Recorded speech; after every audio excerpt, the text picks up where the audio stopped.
Guys, selamat datang kembali di channel Oyen GG. Di video kali ini, kita akan melanjutkan cerita Donghua Battle Truck Devon. Ayo langsung aja ke alurnya.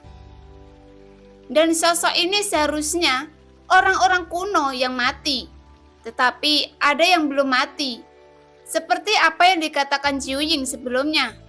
Tetapi karena berubah menjadi gelembung, akhirnya benar-benar menghilang di dalam tahun tanpa akhir. Xiaoyan terus bergerak maju, mengembara tanpa tujuan di dunia yang rusak ini. Dalam perjalanan, Xiaoyan bertemu dengan sosok yang tak terhitung jumlahnya, yang menyerangnya pada awalnya. Dan mereka menyerang Xiaoyan tanpa peringatan apapun. Namun, paling banyak tidak lebih dari 10 gerakan. Terlepas dari apakah Xiaoyan bergerak atau tidak, mereka semua akan hancur dan pergi. Adapun nektar dewa yang dikatakan Jiu Ying, Xiaoyan melihat sekeliling, tetapi dia tidak dapat menemukan jejaknya. Dan Xiaoyan tidak tahu seperti apa nektar dewa ini. Dan Xiaoyan tidak terburu-buru tentang hal ini, tetapi terus mengamati sekelilingnya dengan matanya. Dan perlahan menyapu ke ujung. Beberapa hari kemudian, puncak gunung menarik perhatian Xiaoyan. Puncak gunung itu terisolasi di gurun, yang membuat pemandangan ini aneh dan aneh. Dikelilingi oleh dataran dan gurun yang luas. Angin dan pasir sangat kuat. Setiap puncak gunung akan dihancurkan ke tanah dengan angin dan debu. Tanah menjadi datar. Tapi di puncak gunung ini, ada pohon muda dengan batang ramping dan buah sebening kristal seperti tetesan air itu menggantung di batangnya, dan dia tidak tahu apakah itu karena buahnya terlalu berat dan seluruh batang ditekuk ke bawah. Ketika dia melihat setetes air di batang pohon, Xiaoyan tahu bahwa ini pasti nektar para dewa yang dikatakan Jiu Ying. Dibandingkan dengan semua yang ada di sekitarnya, sepertinya hanya gunung ini yang terlihat paling nyata. Segala sesuatu yang lain seperti fata morgana. Sedikit sentuhan akan hilang. Xiaoyan mendekat perlahan dan masih dengan hati-hati memindai dengan kekuatan jiwanya untuk memastikan apakah ada fluktuasi yang aneh. Tapi sepertinya tidak ada fluktuasi vitalitas di sini. Seperti sekitarnya, hanya bunga sebening kristal yang tergantung di dahan di puncak gunung. Setelah menyadari bahwa tidak ada fluktuasi, Xiaoyan mengetukkan jari kakinya dengan ringan dan mendarat di puncak gunung. Di depannya ada setetes air yang jernih. Ketika dia menginjak gunung ini, Xiaoyan baru merasakan kenyataan. Xiaoyan mengulurkan telapak tangannya dan mengeluarkan tetesan air di bawah batang pohon dengan sangat lancar. Melihat tetesan air ini yang seperti benda asli dipegang di tangan Xiaoyan, dan Xiaoyan baru saja akan memastikan fungsi dan keasliannya. Tiba-tiba gunung di bawah runtuh tiba-tiba, disertai dengan paksaan yang kuat, membuat sosok Xiaoyan tiba-tiba membeku. Pada saat berikutnya, gunung itu runtuh. Xiaoyan menahan paksaan dan segera menembak ke belakang dengan kecepatan yang tinggi.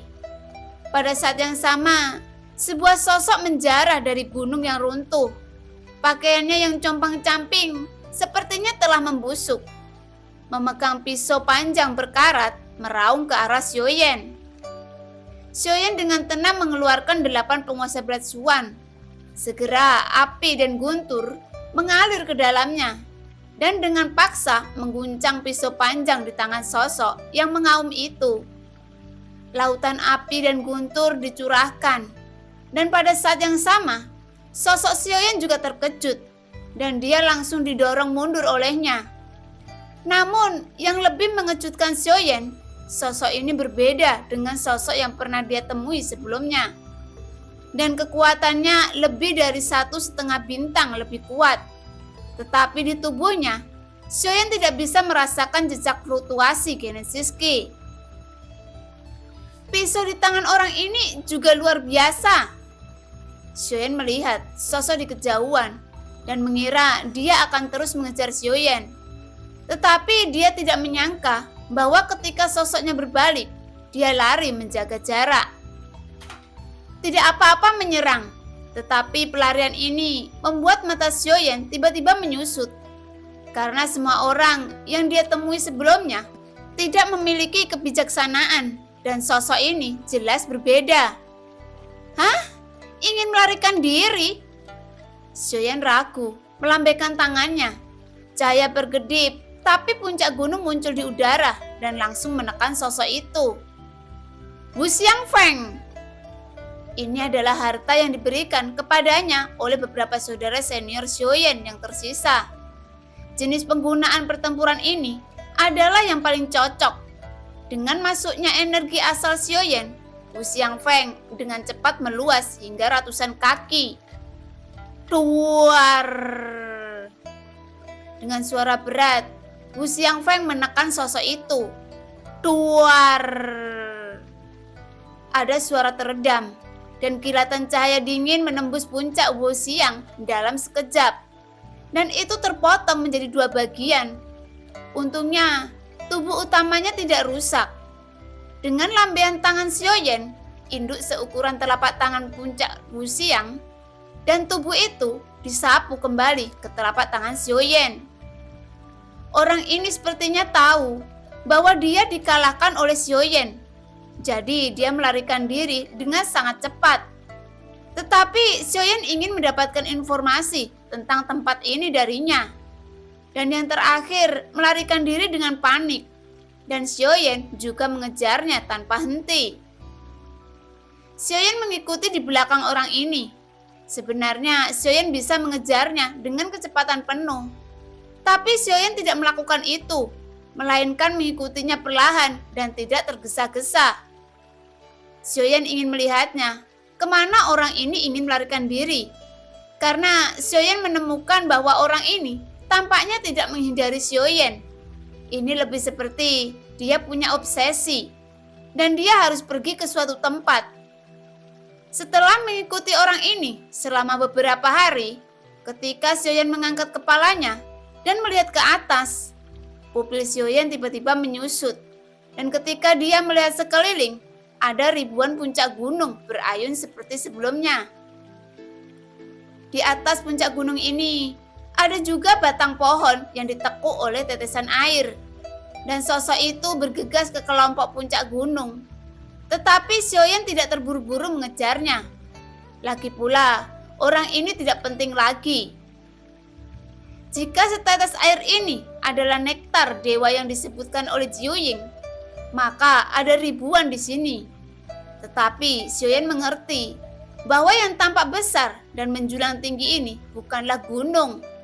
Lebih baik dikatakan mereka lebih seperti kuburan gunung. Itu hanya ada dalam bentuk puncak gunung. Xiaoyan tidak bertindak terburu-buru karena masih perlu untuk memastikan apakah tetesan air ini adalah nektar para dewa yang dikatakan Jiuying. Xiaoyan memegang yang telah dia petik sebelumnya di telapak tangannya. Dan nyala api naik dari telapak tangan Xiaoyan. Tiba-tiba buah yang seperti tetesan air meleleh dalam nyala api, berubah menjadi hembusan nafas. Merasakan kekuatan misterius yang terkandung di dalamnya, pupil Xiaoyan bersinar terang. Dan dengan satu tegukan, dia menghirupnya ke dalam tubuhnya. Dan hanya menekan yang bisa membuktikan keasliannya. Xiaoyan segera menutup matanya, dan sinar nafas meleleh di sepanjang tubuh Xiaoyan. Xiaoyan segera terkejut. Dia tidak merasakan sumber ki yang agung. Tetapi justru karena dia tidak merasakan sumber ki, itu di laut ki asal Xiaoyan. Bintang-bintang sebenarnya terkondensasi dari udara tipis. Dan kecepatannya tidak lambat, bahkan naik tak terkendali. Sumber energi latar belakang 60 juta. Dalam waktu singkat telah meningkat sebanyak 2 juta. Xiaoyan tiba-tiba membuka matanya, melihat sekeliling. Matanya bersinar dengan cemerlang. Tetesan air ini harus menjadi nektar para dewa. Xiuying berkata bahwa benda ini sulit ditemukan, tetapi tampaknya jauh lebih mudah dari yang saya bayangkan. Xiuying tiba-tiba merasa aneh dan bahkan merasa sedikit tidak bisa dipercaya. Tapi melihat puncak gunung ini, Xiuying memiliki firasat buruk. Puncak gunung yang dia temui barusan takut dia telah menemukan karakter terlemah. Jika ada keberadaan kuno yang terkubur di puncak gunung ini, maka saya belum tahu. Tapi itu hanya sinar nektar yang membuat energi sumber Xiuying melambung lebih dari 2 juta. Efek ini sangat menakutkan. Sekarang saya dapat yakin dengan apa yang dikatakan Xiuying. Ini adalah benua kuno yang dilupakan oleh waktu dan pasti sangat makmur di masa lalu. Setelah dikonfirmasi oleh Xiuying, pandangannya langsung bergerak menuju puncak dari ribuan puncak ini. Jika dia bisa mengumpulkan semua nektar para dewa dari ribuan puncak ini, maka Xiuying tidak hanya bisa menerobos dari dewa pertempuran bintang 7 puncak, bukan tidak mungkin untuk mencapai dewa pertarungan bintang 8. Dengan gerakan tubuhnya, Xiuying melangkah ke atas salah satu puncak dan mengeluarkan tetesan air dari batang pohon tanpa ragu-ragu. Sama seperti pertama kali, saat Xiuying mengambil tetesan air, puncak gunung di bawah kakinya terbuka, seolah tetesan air adalah segelnya. Saat Xiuying mengambil tetes air, segelnya juga rusak. Melepaskan keberadaan segel di puncak gunung dengan pengalaman sebelumnya, Xiuying sepertinya sudah lebih dari cukup kali ini. Dia berpindah-pindah untuk menghindari benturan. Dalam debu yang berterbangan di langit, telapak tangan hitam besar datang menampar Xiuying dengan keras. Sosok Xiuying dengan cepat mengubah posturnya. Satu sisi sosoknya mengelak. Dia menampar udara dengan telapak tangannya. Dan di tengah asap dan debu, sesosok besar meraung dan bergegas menuju Xiuying. Ini tidak terduga adalah kera iblis bulan raksasa dengan ukuran puluhan kaki. Memiliki kekuatan fisik yang kuat, pikiran Xiuying bergerak ketika dia melihat ini. Dan dia tidak segera menarik 8 penguasa berat Xuan. Karena ini masalahnya, itu juga bisa digunakan untuk mempertajam kekuatan tubuh, gumam Xiuying. Dan saat berikutnya, dia menyingkirkan setetes nektar. Dan ketika Xiuying bergerak, guntur hitam melintas di sampingnya, dan guntur hitam di tubuhnya berkedip. 12 nadi guntur hitam terbuka seperti hati, dan kekuatan guntur melonjak. Xiuying mengangkat tinjunya, dan tiba-tiba membanting kera iblis bulan raksasa, yang tubuhnya lebih besar dari tubuhnya hanya dengan satu kepalan. Tuar! Tinju yang tidak proporsional dari keduanya bentrok bersama, dan kekuatan destruktif guntur hitam mengalir keluar dari lengan Xiuying dan meledak di antara tinju. Setelah suara keras, kera iblis raksasa bulan yang tingginya puluhan kaki berhenti dan mengeluarkan tangisan. Guntur hitam menyebar ke atas, lalu meledak di tangannya. Dalam waktu singkat, dagingnya robek. Tapi setelah dia menstabilkan sosoknya, dia meraung lagi, mengangkat tinjunya dan terus membanting ke arah Xiuying. Kekuatan ganas itu menghancurkan dengan liar. Tetapi sebagian besar serangan ini adalah serangan yang tidak efektif. Dan Xiuying menghindari semuanya sambil bergerak dengan tidak tergesa-gesa. Kemarahan hanya akan memperbesar kekurangan tanpa batas. Memanfaatkan kesempatan dan kekurangannya, Xiuying membuat tubuhnya meninju jantungnya dengan pukulan. Dia jatuh dengan keras. Pada saat berikutnya, itu berubah menjadi abu terbang, dan sosok besar setinggi puluhan kaki menghilang. Setelah menyingkirkan kera iblis bulan raksasa ini, Xiuying terus melihat ke puncak gunung lainnya. Masih berpikir bahwa belum terlambat untuk berlatih setelah mengumpulkan nektar sebanyak mungkin. Keberadaan kuno di puncak gunung ini Seperti yang dikatakan Jiuying, mereka sebenarnya telah lama jatuh, tetapi mereka belum mati. Meski begitu, mereka masih memiliki kekuatan yang begitu kuat. Selain itu, Xiaoyan tidak berpikir bahwa keberadaan yang terkubur di puncak gunung ini tidak lebih dari itu. Jadi, Xiaoyan tetap berhati-hati. Setelah selesai memecahkan kera iblis bulan raksasa, sosoknya jatuh ke puncak gunung lagi. Saat jari kaki Xiaoyan jatuh, dan sebelum dia mengambil nektar para dewa dengan keras, mulut besar langsung menembus puncak gunung, menelan tubuh Xiaoyan seketika. Tanpa peringatan, dia menelan nektar para dewa bersama. Ini adalah buaya monster Wugou, sangat pandai dalam serangan penyergapan. Xiaoyan tidak terkejut, dia bahkan gagal bereaksi. Tapi setelah beberapa saat, buaya iblis Wugou mulai menggulung tubuhnya yang besar dengan gila-gilaan, dan api keluar dari perutnya. Seluruh perutnya berkedip-kedip dengan api, dan guntur hitam menyebar ke seluruh tubuhnya. Setelah berjuang beberapa saat, tubuhnya membengkak dengan cepat, seperti balon, dan akhirnya meledak dengan ledakan keras. Darah dan daging berterbangan, namun akhirnya berubah menjadi asap dan menghilang sepenuhnya. Sosok Xiaoyan perlahan muncul, memegang nektar dewa di tangannya. Ini adalah yang kedua yang dia panen. Meskipun tidak ada bahaya, Xiaoyan harus lebih waspada. Jelas, keberadaannya terkubur di pegunungan ini. Bukan karena nektar para dewa menyegelnya. Selama Xiaoyan mendekat, mereka dapat melancarkan serangan kapan saja. Setelah pulih sedikit, Xiaoyan melesat menuju puncak gunung lagi. Karena dia tidak tahu keberadaan seperti apa, manusia atau binatang terkubur di puncak ini masih membuat orang merasa sedikit gugup. Jika keberadaan ini masih memiliki kehidupan, saya khawatir tidak akan mudah untuk menyingkirkan mereka. Xiaoyan juga merenung sejenak dan bergumam pelan. Xiaoyan datang ke gunung ketiga. Kali ini, dia tidak menghadapi serangan mendadak, bahkan memetik nektar para dewa dengan mulus. Dan setelah Xiaoyan memetik nektar para dewa, tidak ada pergerakan di gunung ini. Dan ini membuat ekspresi Xiaoyan menjadi aneh. Apakah ini kosong?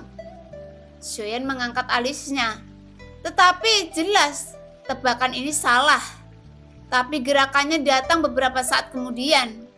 Banyak cekungan muncul di puncak gunung dan bayangan hitam kecil terlihat keluar darinya. Meskipun ukurannya kecil, jumlahnya sangat banyak. Itu tampak seperti belalang, tetapi masing-masing seukuran orang biasa. Lengannya yang tajam meraung ke arah Xiaoyan. Ada lusinan dari mereka. Ketika Xiaoyan melihat ini, api segera naik dari tangannya, dan teratai api yang tak kenal takut mengembun keluar. Teratai api tak takut Xiaoyan dapat memadatkan ratusan kaki dalam sekejap. Tentu saja, kekuatannya tidak dapat dibandingkan dengan teratai api kemarahan Buddha. Tetapi, ketika dia menghadapi musuh yang begitu banyak, efeknya luar biasa.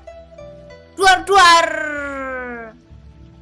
Ratusan teratai api meledak, menyebarkannya ke segala arah. Xiaoyan juga mengeluarkan 8 penguasa Bright Swan dalam sekejap. Selama mereka tidak menerkam pada saat yang sama, mereka tidak akan menimbulkan ancaman bagi Xiaoyan. Xiaoyan segera menggerakkan tubuhnya dan menghancurkannya satu persatu. Ketiga.